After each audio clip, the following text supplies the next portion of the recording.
Brandon, how's it going? It's going well. How are you this week, Chris? Doing awesome this Saturday morning. So glad to be with you talking about ops.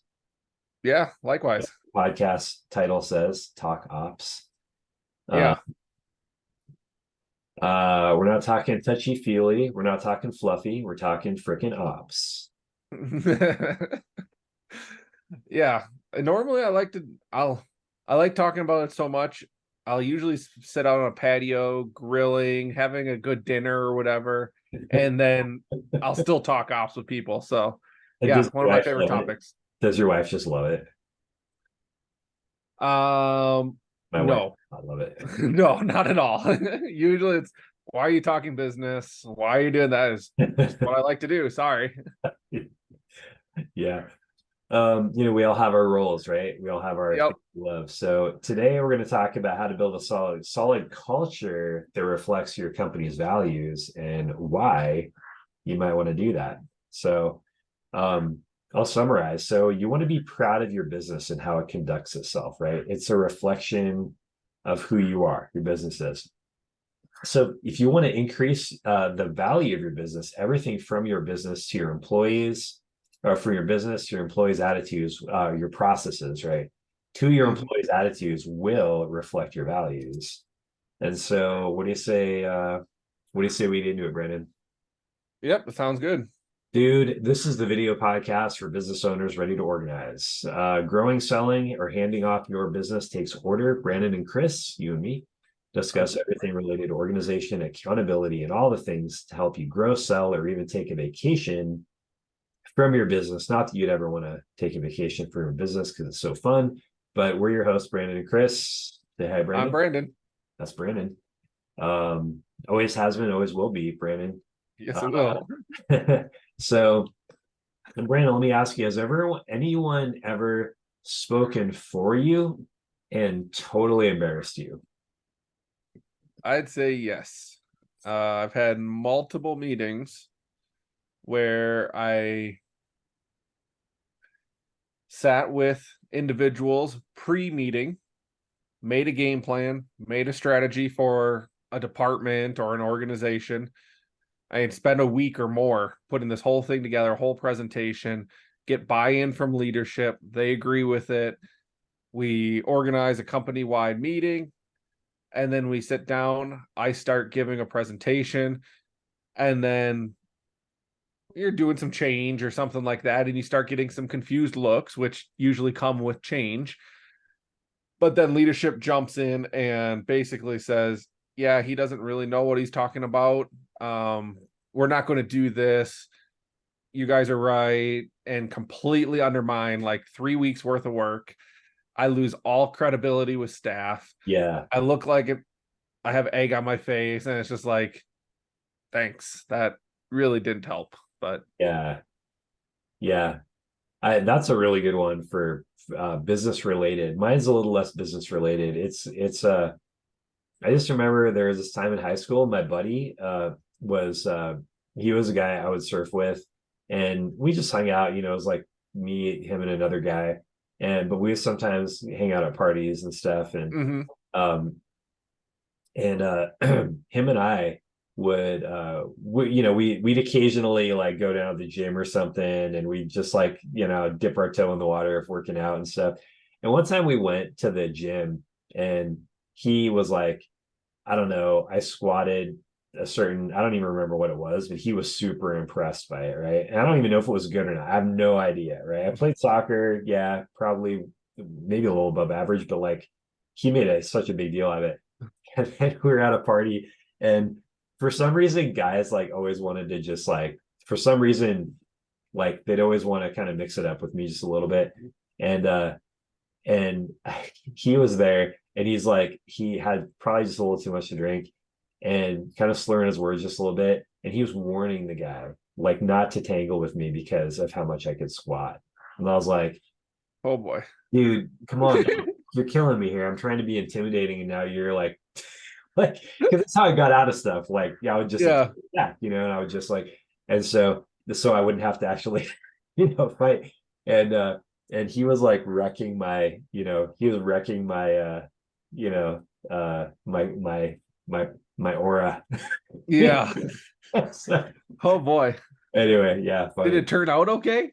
Oh yeah, I didn't. Yeah, it turned out fine, but I was just like, and I don't know. For all I know, maybe the guy thought it was a big number or something. He's like, yeah, I don't want to mess with the guy who could squat that much. It's like, dude, like to me, I don't even know why like squatting would be such a small factor. Yeah, I was gonna say in a fight, usually squats are not the deciding factor, but Yeah, I don't know. Maybe the guy thought like, oh, if he can squat, maybe he can do other things. I don't know. yeah. It seems silly to me, but whatever. So Uh-huh. so anyway, fun stories, man. Fun, Hmm. embarrassing stories from our youth, or Yep. mine anyway. So why values?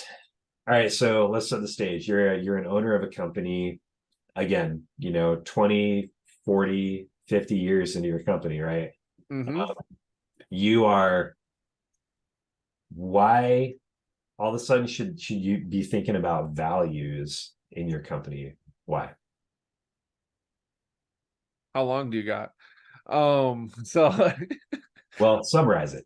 yes, Give me because yeah, values impact every little thing in the organization.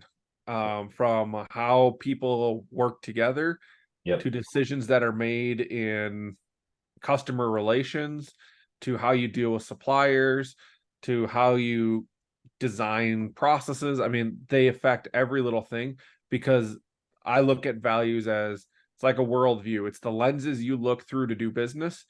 And if your lenses, being one who wears glasses, if I do not have the right prescription in my glasses, I can't see straight. And same thing in your business. If you don't have the right values, you're not going to be making good decisions throughout your organization. but let me argue with you a little. Let me push Oh back boy. a little bit.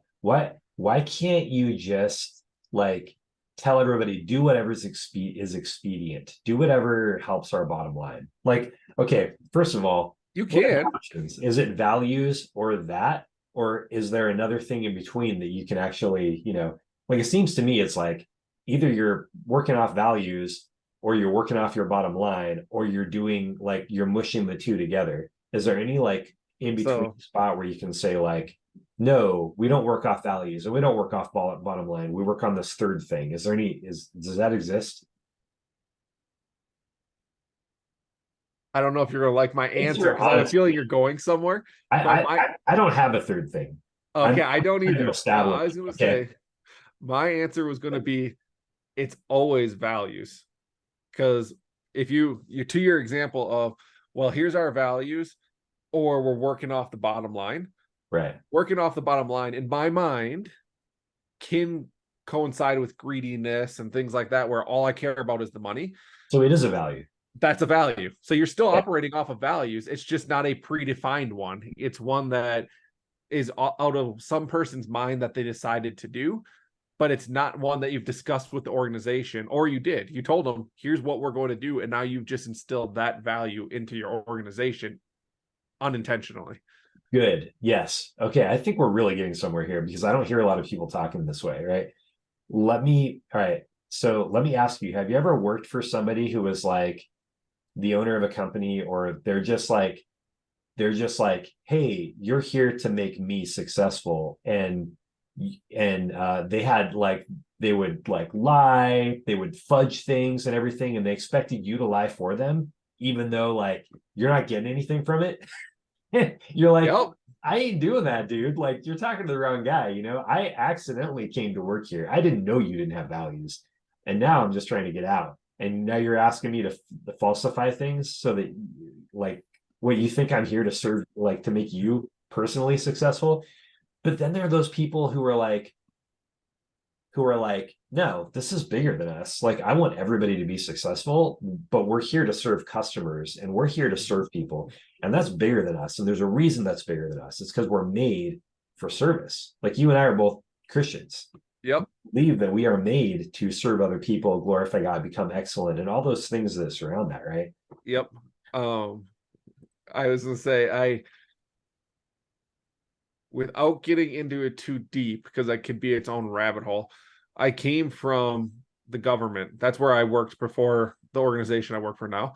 So Yeah. I came from the public sector, and government is supposed to be public servants, and ran into a lot of this problem of, are we here to serve the public, or are we here to make certain people successful so that they might win a campaign or a re-election or whatever? And Yeah. what are the values? We claim one thing, but then actions show something else. And there's a reason I don't work for the government anymore, is I couldn't deal with some of that contradiction. So it's almost like I almost respect those people who are like, hey, I want you to lie to help me get this, right? And you're like, no, there's literally nothing in it for me. There's everything in it for you. And you just misunderstand. Like you have a narcissistic complex that you think everybody thinks you're the most important. Yes. And nobody believes that for a second, right? And Uh-huh. and so I almost respect those people though a little more because they're clear. At least there are other companies where they're like, yeah, we're all about the values, but then you see the hypocrisy. They're really about the bottom line and about themselves, but they're trying to disguise it in values, right? Yep. But I've never seen that work either because people aren't stupid. And Yep. people just they go to work for companies like that. And unless they're just you're either filling your company with politicians that are just like you, or you're honest about your values.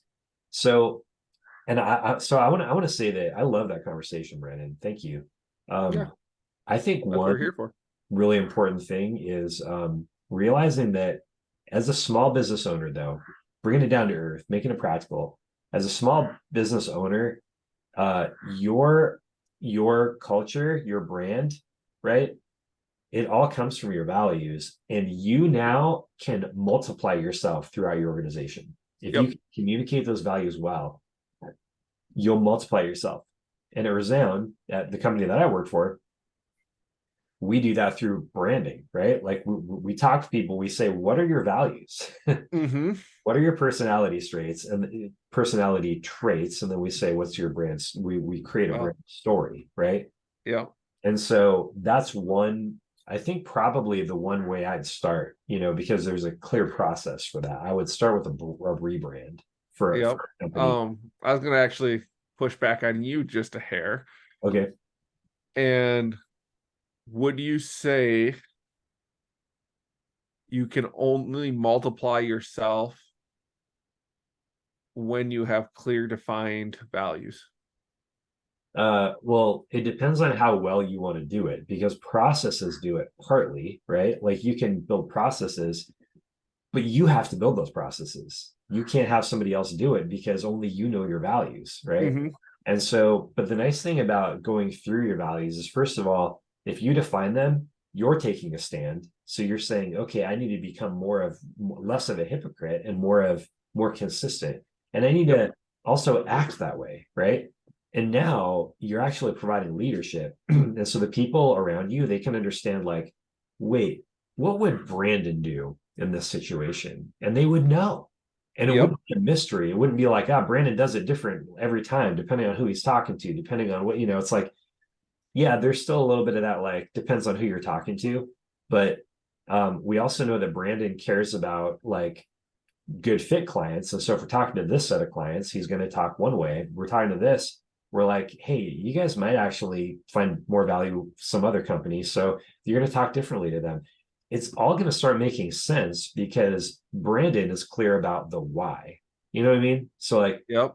and So now, good. I was gonna say, this is a philosophical point, and feel free to contradict me if you think I'm wrong. Okay.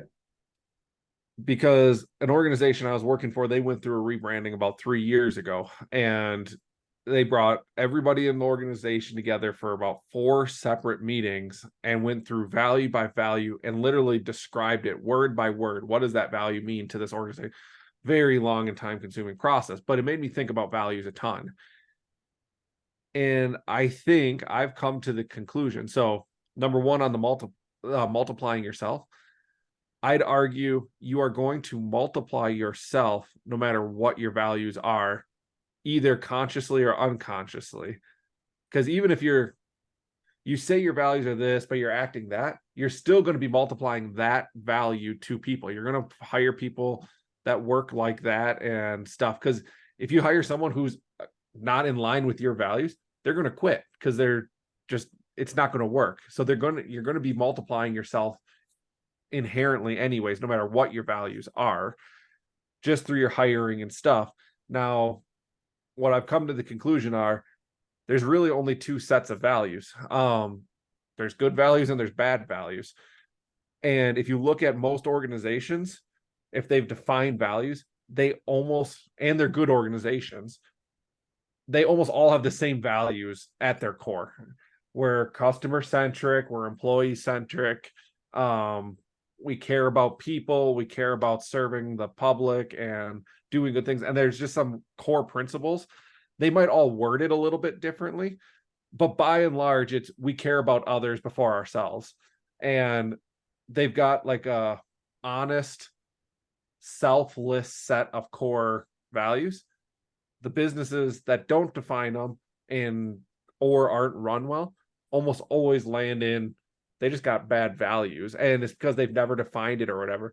But as soon as they start defining it, they almost always define it the same way as all the other good corporations and companies out there, and it's always a selfless view. I'd argue there's only really two sets of values. There's good values and bad ones, and they almost always have the same things and like same common threads. Yeah, I'm curious to see what you think about that. yeah, there's some truth to what you're saying, that it's going to be bigger than ourselves, right? Mm-hmm. It's like the values are bigger than ourselves. That's the example of that, like, hey, the leader who's like, hey, this is bigger than me, right?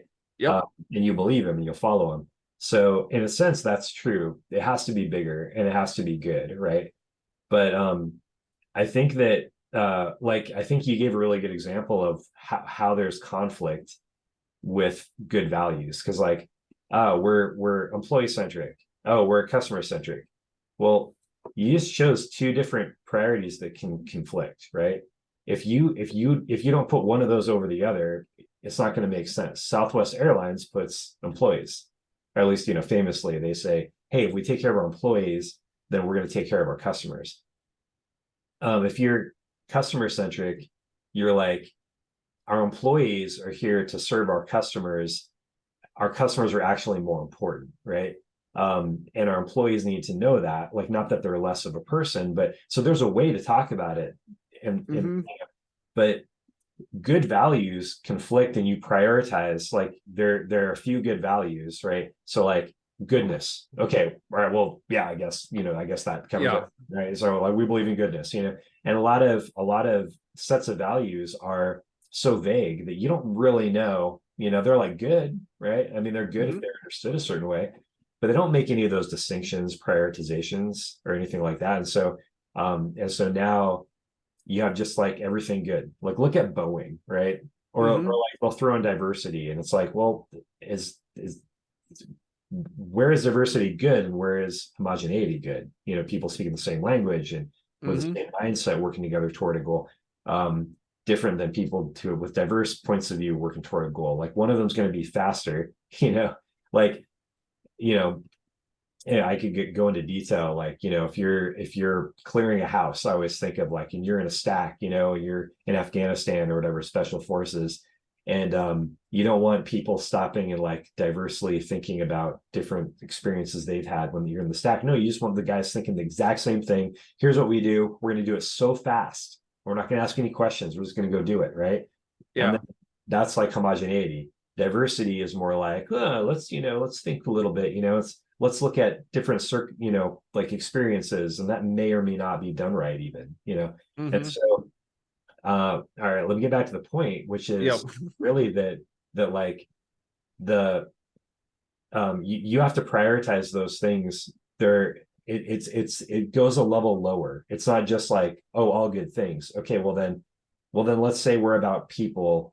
Oh, we're about the planet. Oh, we're about the profitability. It's like you can be a good company that's like, we're here to be profitable, but here's how, right? And so profitability is kind of more in the front, and some other people are like, well, we understand how to take care of our people best, and so that's what we're going to do. Or we understand how to clean carpets, the best, what kind of values come out of that, right? It can't just be like everything good, and then you can't just pull it down and just say, okay, well, we care about people, and then you can't, Agreed.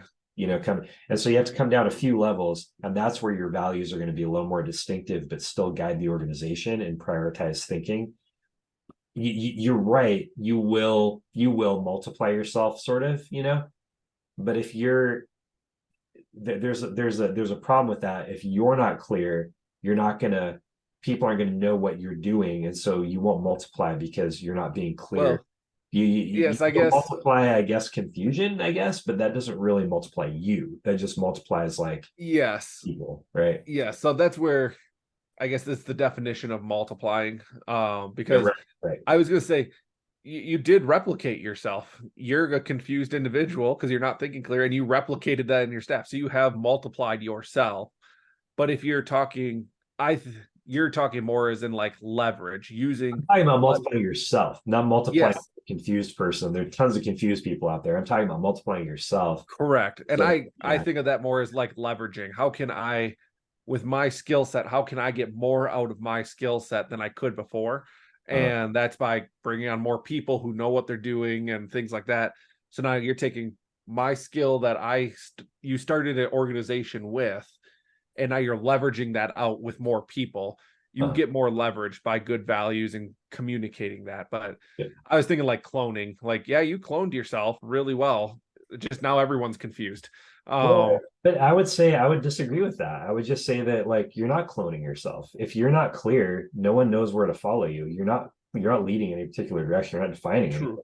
You're undefining things. And so the person who comes in after you, they're not a copy of you. They're just a random person who just happened to come in. They're going to do things their own way, because you haven't led. And so when I Sure. talk about like duplicating yourself, really like cloning yourself through the organization, you still have people with individual skills and personal values. Those values will align with yours or they're not a fit, right? Yeah. But then you have people who, because you're being clear, and that's the point. It's like you can only duplicate things if you know what you're duplicating, and Mhm. so by doing that, and I think a branding process is just kind of a linear black and white packaged clear way to do that to start. But Yeah. now everybody knows how to follow. They know, like, they even know what colors represent all those values, because your personality traits are there. And so you have something like a Black Rifle Coffee Company where it's like, oh, we know exactly what we look like and sound like. And whenever I watch a video on whatever, I know that totally consistent with Black Rifle Coffee Company, right? Because Hmm. it's like super clear. It's like that's either Black Rifle or some new company that's trying to copy Black Rifle, right? And Yep. that's what you want in a brand, and you see people multiplying that down. Now people can make videos in the marketing department that are really clever and really on brand because the brand is defined enough, so now more Yep. people do it, so Hmm. Yep. Totally makes sense. what do brand culture and values have to do with each other? Like, how are they aligned together?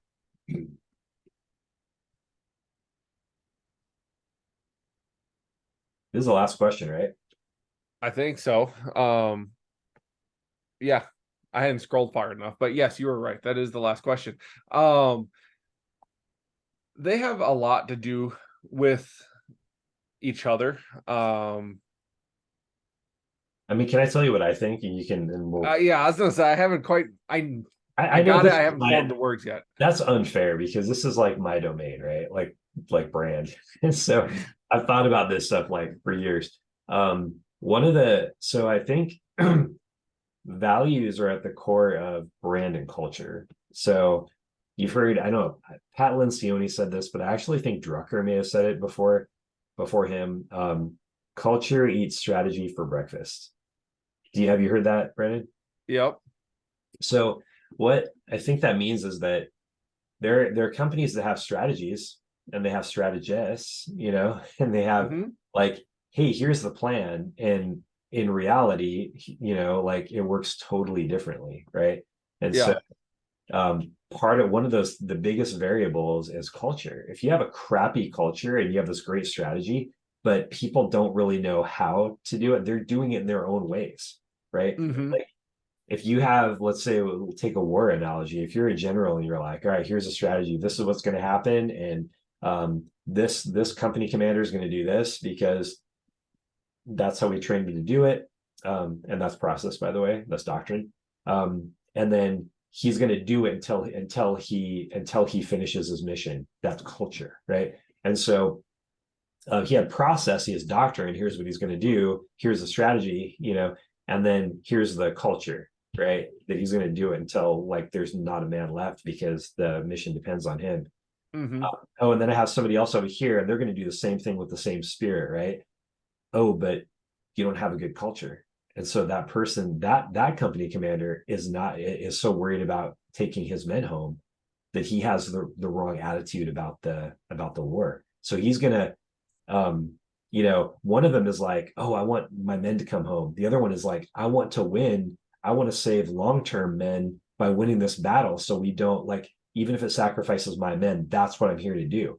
Two totally different sets of values. Both of them are like honorable, right? Mm-hmm.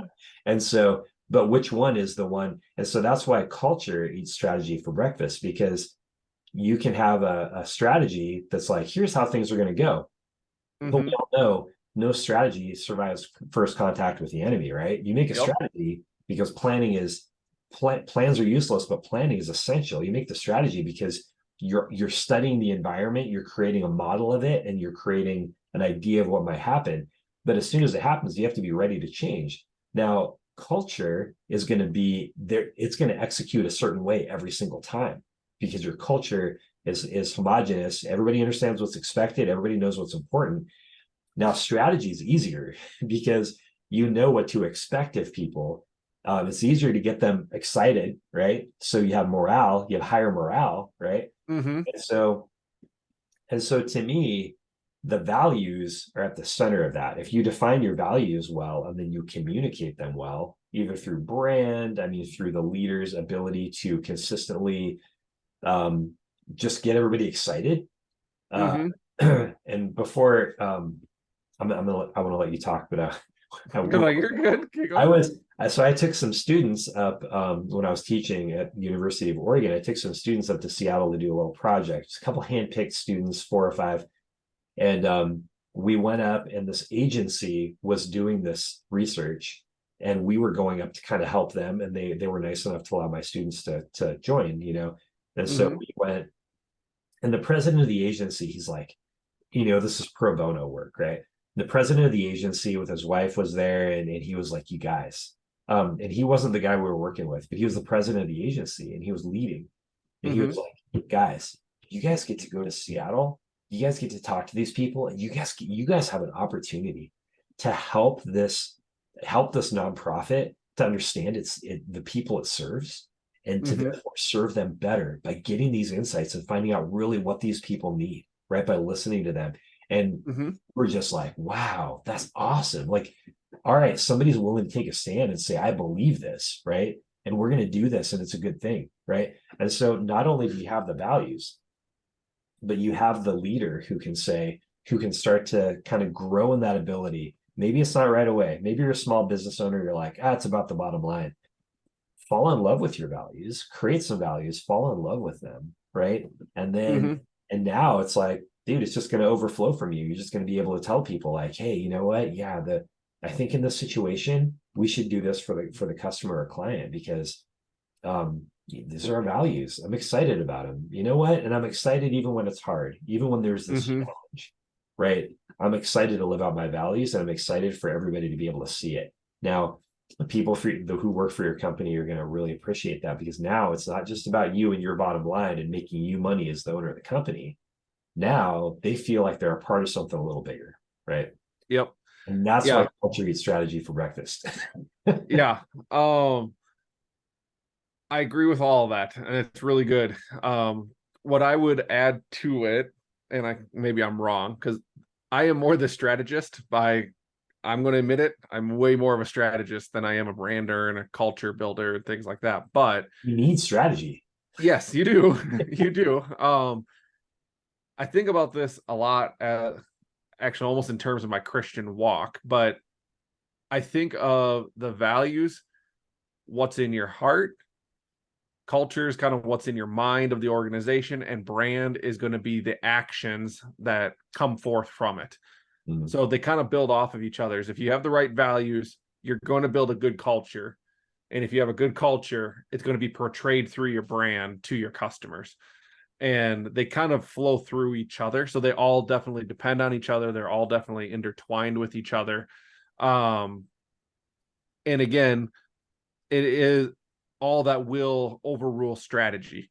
Because like you said, you can put in the greatest plan, but if people don't have the values and you don't have a good culture and you got people who are cancer in the organization and stuff like that, what's your strategy based off of? I mean, if you said, hey, I can do this with 3 Navy SEALs, but all I've got is 4 newly enlisted men, well, it's like, great, I had the best strategy in the world, assuming I had the right culture and the right skill set and the right values and all that.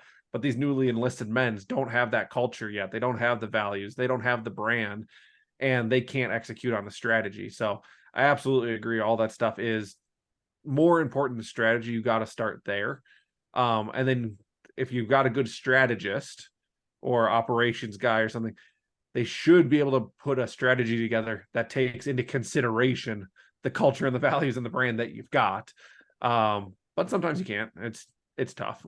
Yeah. If you have a culture, Yes, if you have one. yeah, totally. And I think and I just kind of want to workshop that a little bit. I think because when I think of values, I think of like that's where your epistemology, your I don't know, like how you know what you know. Because I think values are heart and mind, personally.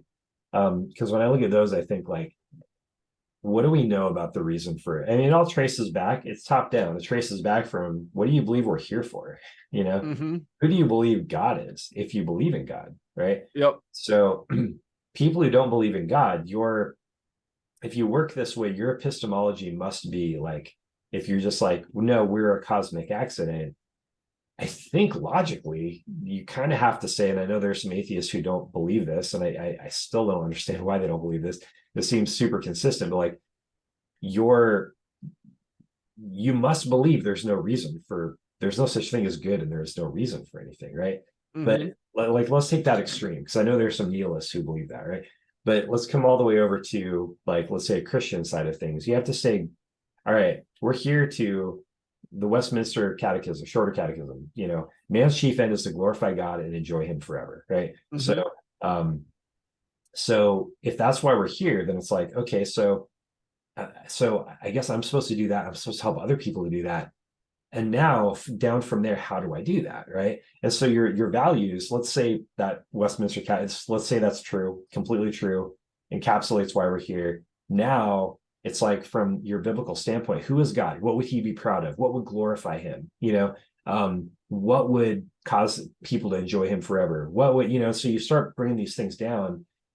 And now it's like you're reasoning these things, but your heart's in it because you know it's true, right? Because you're believing Yep. it. You believe it. You don't just like it's not from your head, but it's your heart too, right? It's both. Mm-hmm. And so, and I think there are some things where it's like, oh, we can have feelings that are detached from our heads, and sometimes we should not trust those things. Mm-hmm. We can have thoughts that are detached from the truth of like the why, right?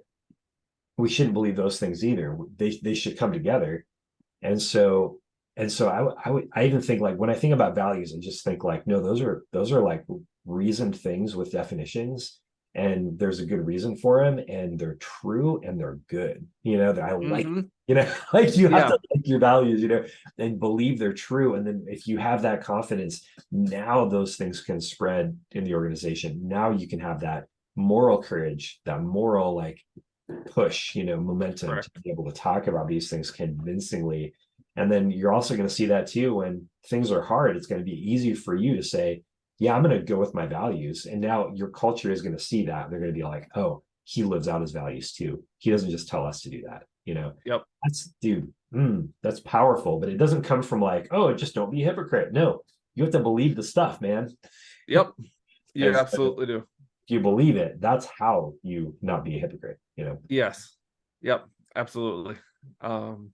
Yeah, I couldn't put it any better or add much to that. So Thanks, yeah. man.